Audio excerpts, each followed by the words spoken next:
தாம்பரம் பேருந்து நிலையம் முன்பு செங்கல்பட்டு வடக்கு மாவட்ட எஸ்டிபிஐ கட்சி சார்பில் மத்திய அரசு கொண்டு வந்துள்ள வக்ஃபு திருத்த சட்ட மசோதாவை கண்டித்தும், வக்ஃபு திருத்த சட்ட மசோதாவை திரும்பப் பெற வலியுறுத்திய புதிய சட்ட திருத்த மசோதா நகல் எரிப்பு போராட்டம் நடைபெற்றது.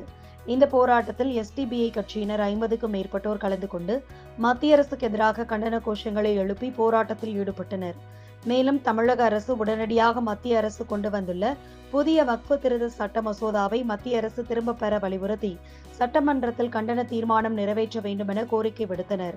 இந்த நிலையில் ஆர்ப்பாட்டத்தின் போது திடீரென சட்ட மசோதா நகல் எரிப்பில் எஸ்டிபிஐ கட்சியினர் ஈடுபட்டதால் காவல்துறையினர் அவர்களை தடுக்க முயன்றதால் பரபரப்பு ஏற்பட்டது. பின்னர் எஸ்டிபிஐ கட்சியினர் சட்ட நகலை கிழித்து எரித்து போராட்டத்தில் ஈடுபட்டனர்.